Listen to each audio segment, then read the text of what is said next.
Welcome to the deep dive. Today we're cracking open something that hits home for a lot of composers out there. It's that gap, right? You know Cubase, you're comfortable in your DAW, but getting that truly professional, industry-ready sound, that's the struggle. It really is. It's that feeling of putting in the hours, layering tracks, chasing that big Hollywood vibe, Yeah. only to listen back and hear something that, well, the course description nails it perfectly. Yeah. It sounds thin, fake, and embarrassingly MIDI. Ouch. That word MIDI, it just stings, doesn't it? Because you know you used decent sounds, maybe even some affordable orchestral libraries you hunted down, but the result, it just doesn't have that magic. Exactly. And the thing is, often the magic isn't missing because your instruments are bad. Yeah. It's usually the structure, the workflow, the actual techniques. Right. Your strings might sound thin because the voicing or the processing isn't quite there. Oh. Or, your kick drums have no punch. They sound like pillows hitting cardboard. It's systematic. And that's why we're doing this deep dive today. We're looking at a really interesting program, cinematic trailer music in Cubase, without $10K libraries. It's a 12-week intensive. Our mission here is to really unpack its structure, module by module, and show you how it aims to take you from that point of frustration to actually building a portfolio-ready trailer cue. And using the tools you likely already have, which is key. Exactly, without needing that $10,000 library collection. Yeah, because the info online is just scattered, isn't it? You find tutorials, but they assume you own everything, or the advice contradicts the last video you watched. Totally. What's missing is that structured A to Z workflow that guarantees, or at least massively increases the odds of, a professional result. Okay, so let's get into the system itself. How does it approach teaching this? They state it pretty clearly.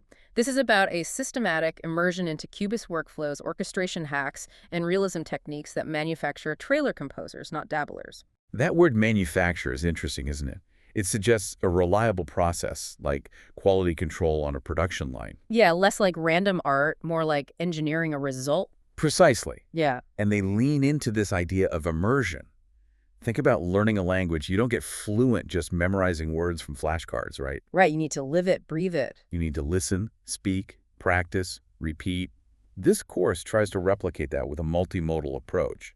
It's not just one way of learning. Okay, so break that down. What are the modes? Well, for visual learners, you've got over 24 hours of HD video. That's your core practical training, showing the Cubase clicks, the techniques in action. Standard enough, but good. But then there's also 24 hours of audio content. This is clever. It means you can reinforce the concepts, orchestration formulas, mixing checklists, template ideas while you're, say, driving or at the gym. Ah, okay, so passive reinforcement. I like that.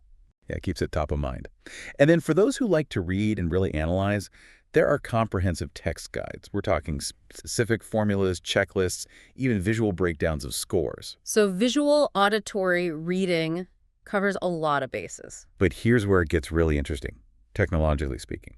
They include an AI trailer coach, a personal GPT.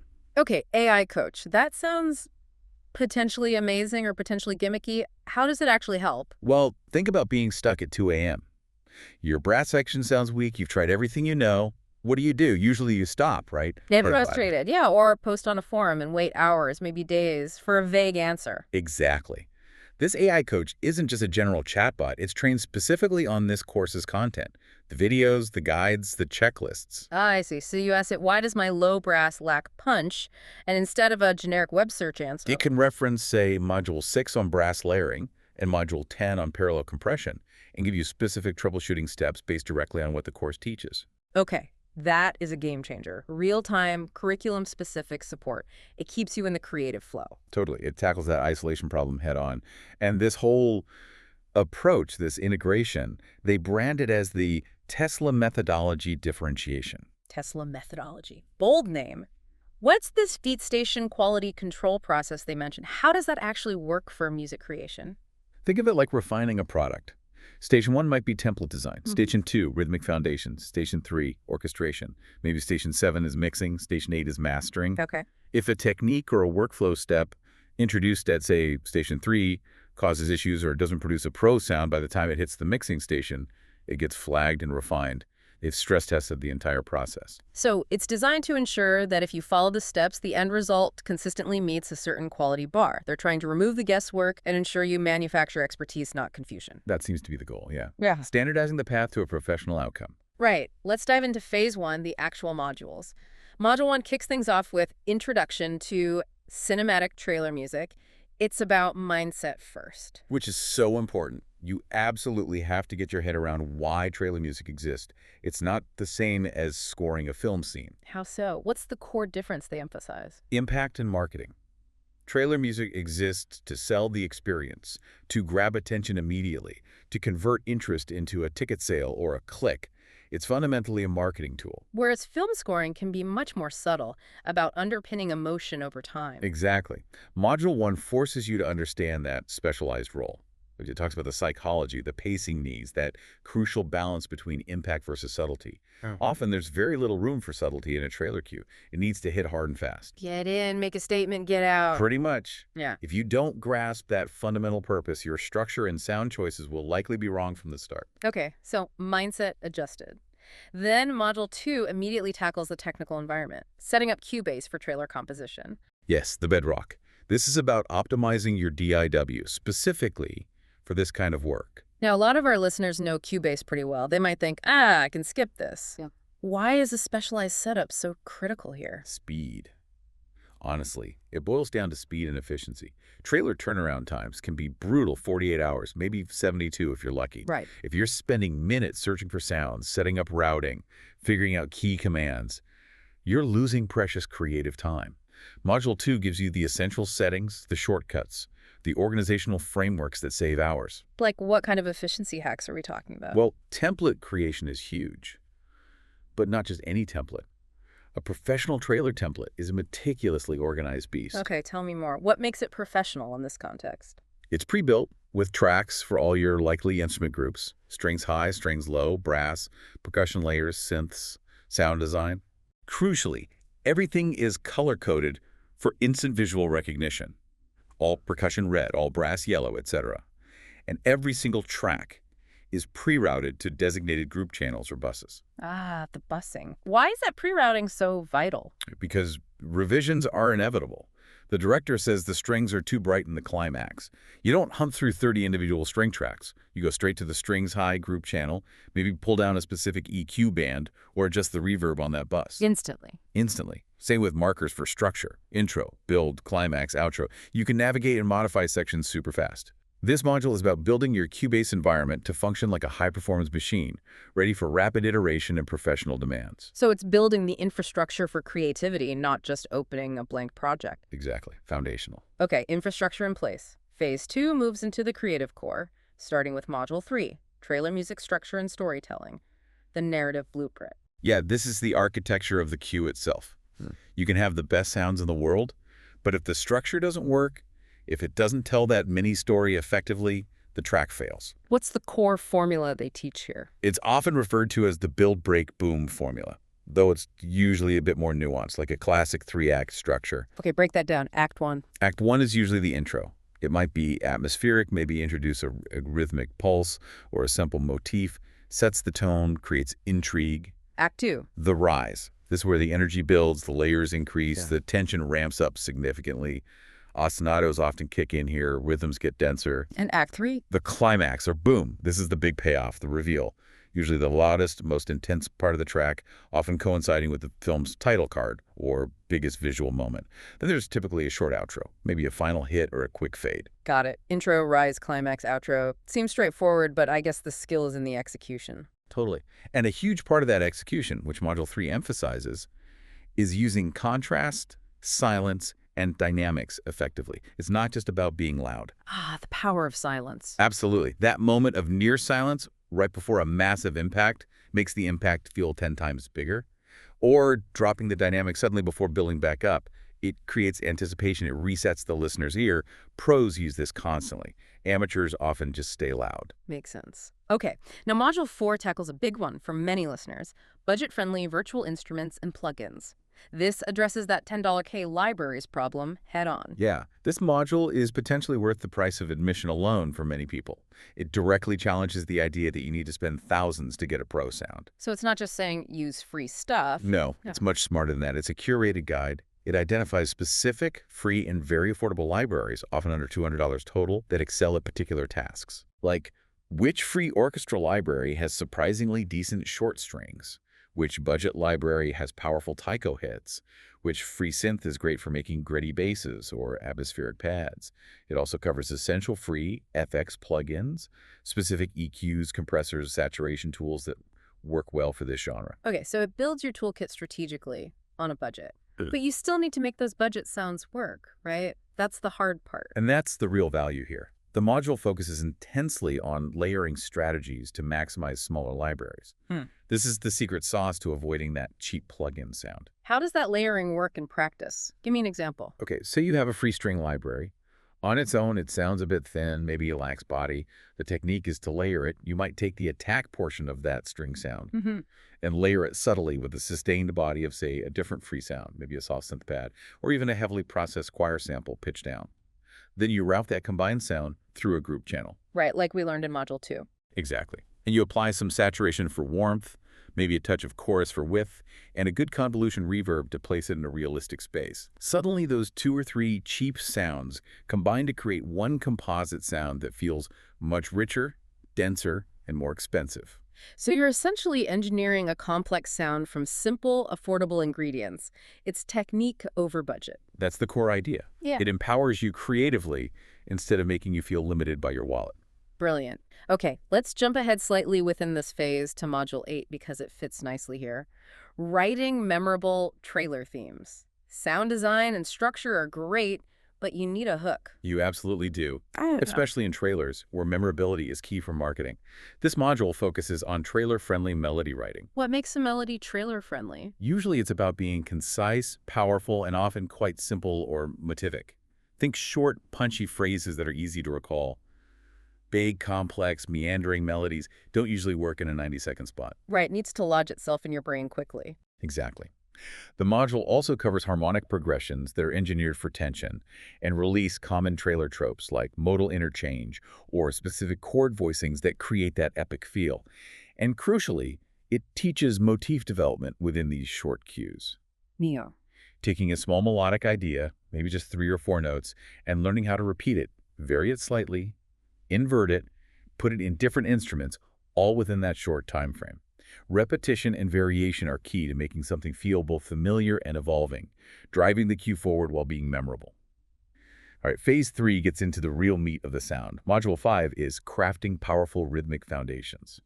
This is the engine of the trailer track. Yeah, if the rhythm doesn't drive, the whole thing feels weak, doesn't it? Completely. Trailers rely heavily on that sense of pulse and energy.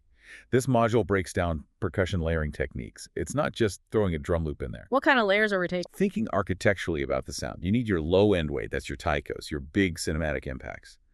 Then the mid-range punch, maybe toms, snares, metallic hits, and the high-frequency definition shakers, hi-hats, ticky sounds. It's about layering sounds that occupy different frequency spaces to create one massive, cohesive, rhythmic sound. So sculpting the overall percussion sound. Exactly. And it's not just drums. The module covers using rhythmic ostinatos, those repeating patterns in strings, synths, even low brass sometimes, to create that relentless sense of forward motion. Makes sense. But getting those rhythms tight, especially with MIDI, can be tricky. Does it cover the technical side of that? Oh yeah, absolutely. It dives into using Cubase's MIDI tools for tight rhythms. We're talking precise quantization, but not just robotic snapping to the grid. Right, that can sound unnatural. It covers using swing or groove quantized subtly, maybe manually nudging certain hits slightly ahead or behind the beat to create feel. Editing velocities meticulously so accents pop, using syncopation accenting offbeats to create energy and surprise. It's about making the rhythm feel powerful and intentional, not just programmed. Got it.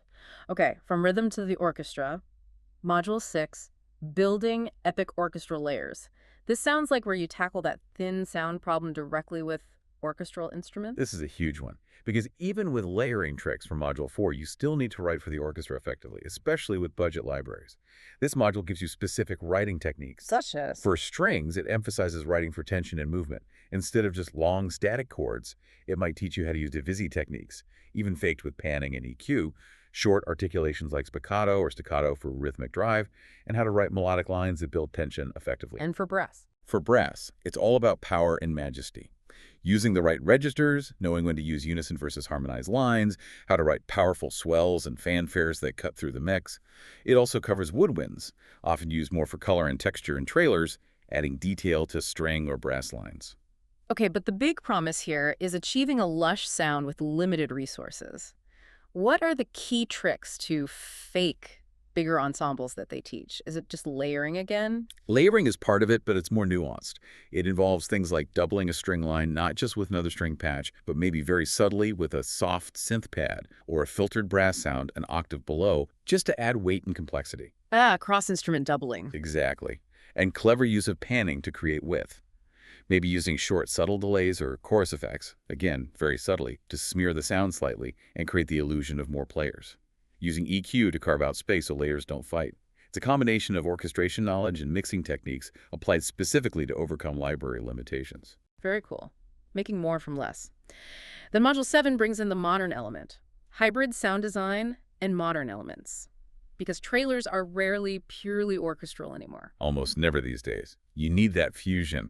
This module is about seamlessly integrating synth basses, pulses, and arpeggios with the orchestral elements you've built. What's the challenge there? Just layering them on top. The challenge is making it sound cohesive, like one unified sonic world, not just orchestral bits with some synth stuff glued on.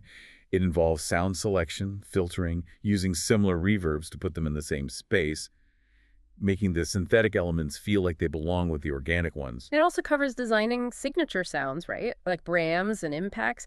How can you do that with free tools, realistically? It's about creative processing. For impacts, you might take a simple sound, even a recorded door slam or a piano note, reverse it, add massive reverb, then maybe reverse the whole thing again, then layer it with other processed sounds, filter it, saturate it. You build it piece by piece. So sound design from the ground up. Exactly. For brams, the classic sound, it often involves taking a brass sample, pitching it way down, distorting it heavily, maybe layering it with the synth growl, filtering it. Using Cubase's built-in distortion or amp simulators creatively. You can absolutely sculpt these iconic sounds without spending hundreds on dedicated libraries, if you know the techniques. It's about mastering that balance between the organic and the synthetic. All right, Phase 4 feels like we're heading for the finish line. This is about polishing and delivery. Module 9, dynamic transitions and trailer FX, the glue and the punctuation. Absolutely. These are the elements that make a track flow and hit the emotional beats correctly. Smooth transitions are critical. A sudden jump from the build to the climax without any warning just sounds amateurish. So what kind of tools does it cover? The essentials. Risers, sounds that build tension by rising in pitch or intensity. Swells, crescendos, often orchestral or synth-based. And drops, sudden silences or low-end impacts that create space before a big section. Also things like stingers, short, sharp sounds for emphasis, and booms, big resonant impacts. And reverse effects, whooshes. Yeah, all those classic ear candy elements that signal changes and add excitement. The key thing here, though, is the focus on timing. How so? Module 9 teaches you to think like an editor, how to time these transitions in FX hits to anticipate where visual cuts might happen, even if you don't have the picture. You learn to score to an imaginary cut, placing a whoosh just before the climax hits, or using a riser that peaks exactly when you expect a title card reveal. Ah, so it makes your track inherently more useful for an editor down the line. Shows you understand the visual medium. Precisely. It's professional thinking. Okay, then the big one, Module 10, mixing trailer music in Cubase.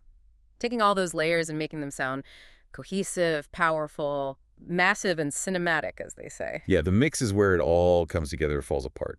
Trailer mixing has its own unique demands because, again, the goal is maximum impact, not necessarily natural realism. Where does it start? What are the fundamentals covered? It begins with the absolute must-knows. Yeah. Proper gain staging, making sure your levels are healthy throughout the entire signal chain in Cubase. From the VST instrument output to the group buses to the master fader, no unwanted clipping, no noise floor issues. Clean signal path is essential. Good practice for any mixing, really. True, but especially vital when you're layering dozens, maybe hundreds of tracks. Then it covers EQ basics, but specifically tailored for trailers. What's specific about EQ for trailers? Managing the low end is huge. You've got taikos, synth basses, impacts, maybe low brass, all fighting for space down there. So learning how to use EQ surgically to carve out frequencies, so each element has its own pocket, is critical for clarity and punch. Also, ensuring enough high-end presence so the track cuts through, even in a noisy cinema environment. Right, clarity and power. And then creating that sense of space. Yeah, creating depth and width, using reverb and delay. Yeah. Not just slapping on a generic hall reverb, but using different types, maybe short plates or ambiances on percussion to keep them punchy, longer halls on strings or pads to push them back, using pre-delay effectively to separate the dry sound from the reverb tail, all crucial techniques for creating that sense of scale. And the punch factor, that driving force. That often comes down to compression, specifically parallel compression. This is a key technique taught in detail. Okay, explain parallel compression again. It's powerful but easy to mess up. It is. The basic idea is you duplicate a track or send it to an auxiliary bus. Let's say it's your main drum group. Got it. You leave the original drum group relatively dynamic and clean.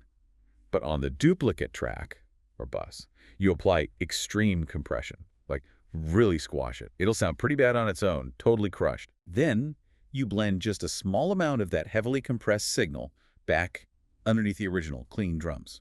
The result: you keep the punchy transients and dynamics of the original, but you add the sustain, the thickness, and the perceived loudness from the compressed signal. Ah, so it adds body and weight without killing the initial attack. Exactly. When done right, it adds incredible power and density.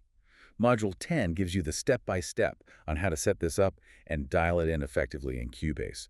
It also covers managing loudness and headroom throughout the mix process, which leads perfectly into the final stage. Module 11, mastering and loudness for trailers, getting it ready for the real world. This is non-negotiable. You can have the best cue ever, but if it's not delivered at the right loudness, publishers might not even listen past the first few seconds. So it covers industry standards. Absolutely. Yeah. You have to understand trailer loudness expectations, specifically LUFS targets. LUFS, loudness units full scale, measures perceived loudness over time. And trailers are. Extremely loud. Compared to, say, TV broadcast or streaming music, trailer targets are significantly higher, often in the 99 to 96 LUFS integrated range, sometimes even louder. Way less dynamic range. This module explains why and teaches you how to reach those targets. How do you get that loud without just distorting everything? That seems like the main challenge. Two key tools are focused on: multiband compression and limiting.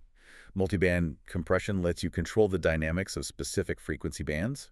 So if just the low mids are getting out of control when you push the level, you can compress only that range, leaving the highs crisp. It allows for much more transparent control at high loudness levels. Okay, surgical dynamic control. Right. And then limiting is the final stage. This is the brick wall that prevents clipping while pushing the overall level up to that target LUFS value. The module teaches you how to use a limiter effectively for maximum impact without audible distortion, finding that sweet spot right before things fall apart. And it distinguishes between a pre-master and a final master. Yeah, important distinction.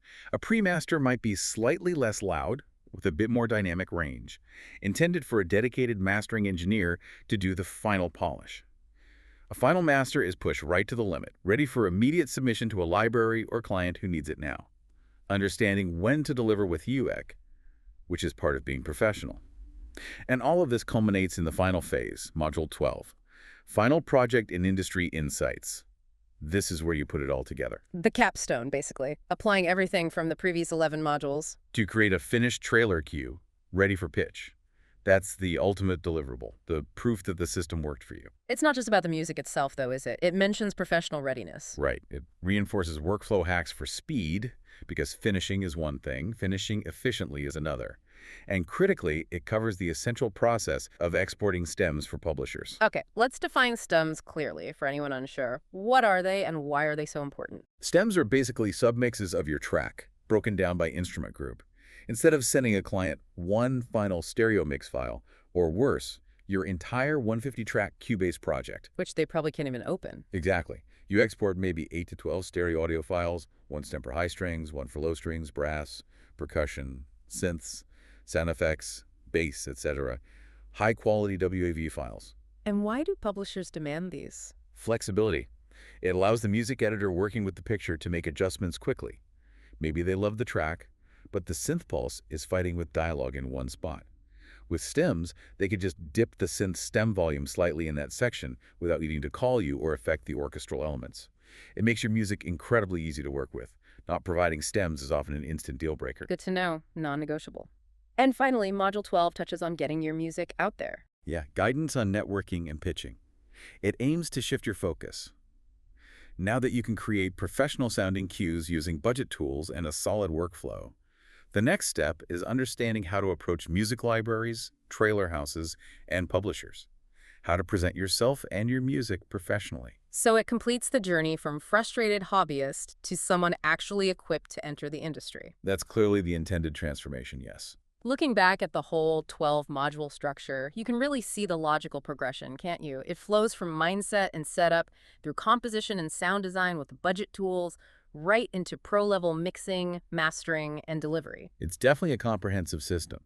And that multimodal advantage we talked about earlier seems key to its potential effectiveness, catering to visual, auditory, and reading learners, plus that AI coach safety net. Yeah, that AI coach feels like a significant differentiator, addressing the common pitfalls of self-directed online learning. It could really help prevent people from getting permanently stuck on small technical hurdles. Now, let's talk investment versus value. This is always crucial. The course explicitly positions itself against needing $10,000 libraries or expensive private lessons, which can run, $500 or more an hour for top pros. Easily. And the listed price for this entire 12-week system is $97. $97. Okay, that comparison is stark. You're contrasting potentially years of frustration and thousands in gear or tuition against a $97 structured program designed to achieve the same result with budget tools. It's a very compelling value proposition on paper. And the testimonials seem to back up that accelerated learning curve. Right, you mentioned Marcus L. realizing by week 4 he could get realistic strings without the expensive libraries and finishing a pitch-ready cue by the end. That's rapid progress. And Anna P., who knew Cubase but couldn't finish anything. The structure provided the framework she needed to actually complete tracks and build a portfolio. That's huge. Or Dan R. getting instant fixes from the AI coach on his brass layers, that immediate feedback loop preventing bad habits from forming. These specific examples highlight the system tackling common roadblocks: gear obsession, lack of structure, and technical isolation. Okay, logistics. The course launch is stated as November 25th, 2025, and they're calling the initial intake a founding member opportunity with limited spots. That founding member approach is pretty common. Usually means early adopters might get extra access or provide more detailed feedback to help refine the course further. It builds a strong initial community. And crucially, there's a 60-day money-back guarantee. Which essentially makes trying it out risk-free. If it doesn't deliver for you within 2 months, you get your investment back. That shows confidence in the system. And for those founding members, there are some specific bonuses mentioned. A trailer sound FX pack. Yeah, custom-designed sounds, hits, risers, booms, ready to drop into your tracks, they value that at $197. Useful. Also, a portfolio blueprint PDF. That sounds like practical guidance on how to actually assemble and present your finished cues to potential clients or libraries, valued at $97. How to format things, what metadata to include, maybe who to contact. Very practical. And the last one seems quite valuable, a live feedback session. Getting direct expert critique on your final project cue. That's incredibly valuable, like a focused mentoring session. They put a $297 value on that. So the bonuses alone are valued much higher than the course price for the founding cohort. So the initial launch offers quite a bit of extra incentive beyond just the core curriculum. Hashtag take outro. So wrapping this deep dive up, what's the big picture? I think the analysis shows this system is designed to tackle a very specific, very common problem. The composer who has the ambition and the basic DIW skills, but consistently falls short of that professional cinematic sound. Yeah, and the core argument is that the solution isn't necessarily throwing thousands of dollars at new VSTs. Exactly. It argues the solution lies in a systematic, repeatable workflow, mastering specific Cubase setups, budget-conscious layering techniques, trailer-specific composition and structure, and industry-standard mixing and loudness practices. It aims to replace that cycle of frustration, creating those thin, MIDI-sounding cues with a reliable process for producing portfolio-ready work. It's presenting a blueprint, essentially, a way out of the trial and error loop. So our analysis suggests this course offers a structured, technique-focused path. It positions the gap between your current sound and a blockbuster sound, not as a talent gap or a gear gap, but as a system gap. And it offers a potential system to fill that gap, seemingly at a very accessible price point and with minimal risk, thanks to the guarantee. Which leads us to the final thought for you, the listener. If this analysis resonates, if you're stuck in that cycle, The provocative question is this. If the main thing separating your music from the cinematic sound you're chasing is truly just an optimized system and workflow, rather than a bigger bank account, what are you waiting for?